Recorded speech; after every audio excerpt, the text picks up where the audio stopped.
Bom dia, pessoal do Terceirão, como vocês estão? Espero encontrar todos bem, né? Espero que todos estejam bem. Bom, vamos nos encaminhar então para uma revisão desse conteúdo sobre síndromes metabólicas, né? Onde nós tratamos essencialmente sobre o conteúdo de obesidade.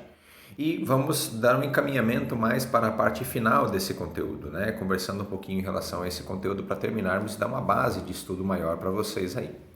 Bom, primeiramente, antes de começarmos a nossa revisão lá desde o início sobre as síndromes metabólicas e o tratado, né, o diálogo sobre uma das principais síndromes que é a obesidade, vamos terminar o conteúdo que já havíamos conversado até agora. A última parte que nós conversamos foi sobre os tipos de obesidade, né? Vocês fizeram um trabalhinho lá acrescentando as imagens, que é a obesidade do tipo ginicoide, androide ou trocular, né, e a obesidade mista.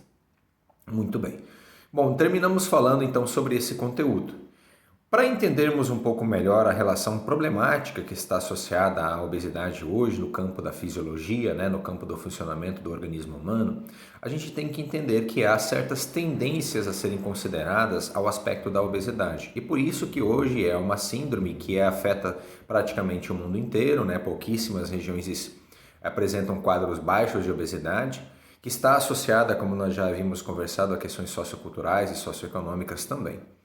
Mas em relação a questões da fisiologia humana, né, quais aspectos nós podemos notar que acontecem de mudança hoje na obesidade? Ou melhor, relacionados à obesidade. Bom, uma das coisas que é importantíssimo a gente entender é que os primeiros anos de vida, ou principalmente o processo de gestação, já está relacionado hoje a princípios que podem levar as pessoas a apresentar uma obesidade ou apresentar uma variação metabólica com maior probabilidade de serem obesas quando adultas.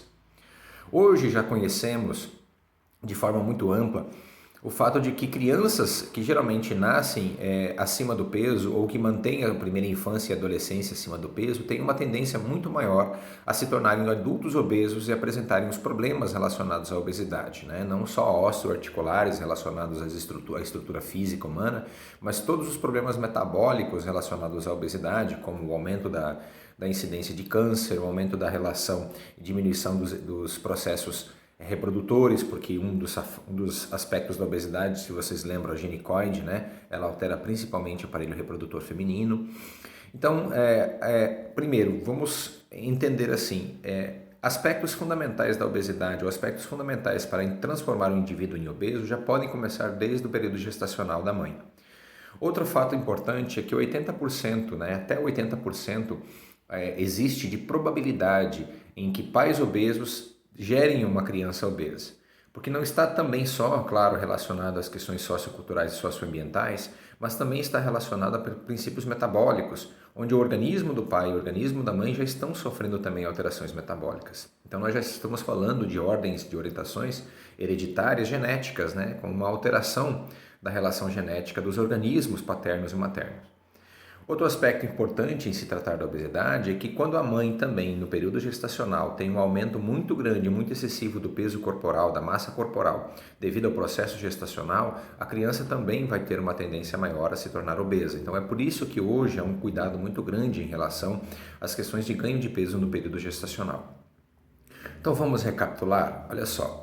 Nós temos então que é uma tendência genética onde pais obesos têm uma tendência até 80% de transferir esse material genético para uma criança e que essa criança tem uma tendência de 80% a se tornar obesa também, devido não só às condições socioculturais, socioambientais, mas também às relações genéticas hereditárias.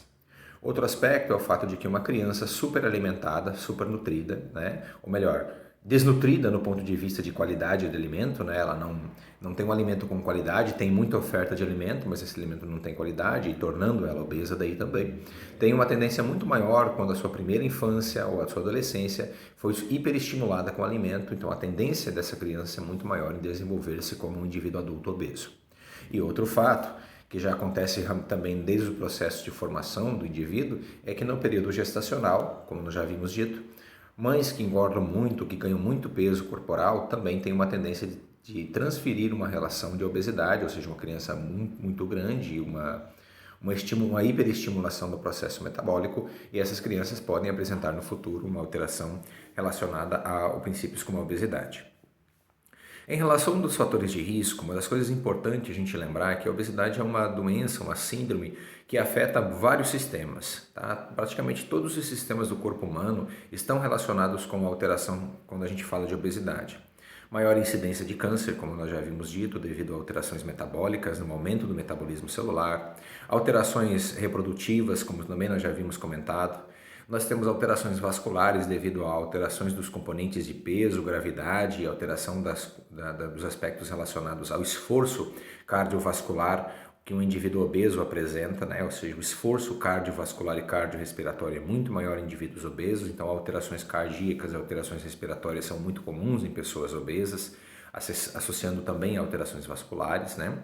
Alterações ortopédicas devido muito às questões relacionadas à sobrecarga, né, articular, devido ao excesso de peso em que nós observamos esses indivíduos que apresentam, tá? São todos aspectos dentro de outros montes, né, de outros muitos aspectos, como alterações cardíacas, alterações diabéticas, que nós podemos observar em indivíduos obesos. Então é uma doença multifatorial e que apresenta comorbidades, ou seja, morbidades associadas a ela. Tudo bem? Então tá, bom, nós falamos então um pouquinho nesse espaço agora sobre essas alterações já desde a primeira infância, né, que tem a ver inclusive com ordens genéticas hereditárias. Vamos fazer uma pequena revisão, uma breve revisão sobre o conteúdo de obesidade, para então vocês retomarem esse conteúdo, relembrarem melhor o conteúdo, e é importante também que vocês deem uma olhada no restante do material, olhem novamente o material, porque a partir da semana que vem nós começamos a semana de prova, né? Vocês serão avaliados novamente com a pontuação. Nós estamos fechando aí um grupo de quase 10 trabalhos, né? E vocês vão ter uma avaliação de 0 a 10 também, para contar como nota do segundo trimestre. Bom, como nós já havíamos dito então na nossa revisão, vamos lembrar que a obesidade é uma doença associada ao metabolismo humano, por isso ela se classifica como uma síndrome metabólica. As doenças que são síndromes metabólicas estão todas associadas a uma alteração do processo metabólico do organismo humano. No caso da obesidade, nós temos um acúmulo excessivo de tecido corporal, principalmente relacionado ao tecido de gordura, né? Um indivíduo que tem excesso de massa muscular não pode ser classificado como obeso. Então, a obesidade caracteriza-se, né, ou define-se como um aumento excessivo do tecido de gordura, ou seja, de massa de gordura, do tecido adiposo no organismo humano. A obesidade apresenta múltiplos fatores que não são só fatores anatômicos e fisiológicos, mas também são fatores sociocomportamentais e socioambientais, que estão relacionados à mudança do comportamento de vida humano, aspectos como o sedentarismo, aspectos como a diminuição do gasto energético potencial, devido às novas inovações tecnológicas, fazendo o organismo da gente se tornar um organismo mais lento, né, associado a uma diminuição do gasto energético. Nós temos também aspectos fundamentais que relacionam a obesidade à mudança do comportamento de vida humana social, como, por exemplo, a McDonaldização que nós havíamos tratado já em uma outra aula, né? Essa saída da mulher no ambiente doméstico, né, e indo para o mercado de trabalho, que foi uma necessidade específica do momento, abre um espaço para que empresas, indústrias comecem a produzir alimentos em larga escala, e esses alimentos, claro, não têm a mesma qualidade e mesmo aspecto nutricional relacionado a um alimento feito em casa, feito na hora, como era antigamente. Outros aspectos fundamentais relacionados à obesidade, né, são os tipos de obesidade que nós podemos encontrar. As mulheres apresentam caracteristicamente um tipo de obesidade mais ginecoide, que afeta principalmente órgãos reprodutores. Os homens apresentam um tipo de obesidade classificada como androide ou trucular, que geralmente é um tipo de obesidade que está mais na porção central, no abdômen ali, e está relacionado a alterações cardiovasculares e respiratórias. E o último tipo de obesidade é a obesidade mista, que daí é uma mistura entre obesidade ginecoide e obesidade androide. Tá? São caracteristicamente tipos de obesidade que alteram a morfoanatomia, a morfofisiologia do corpo humano.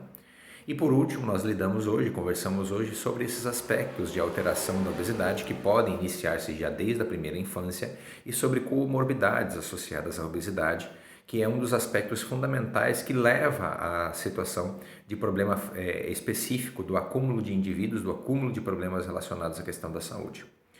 Um aspecto muito importante que a gente tratou desde o início é que a obesidade, por exemplo, é uma enfermidade classificada hoje pela Organização Mundial da Saúde como uma epidemia, tá? É uma epidemia de obesidade.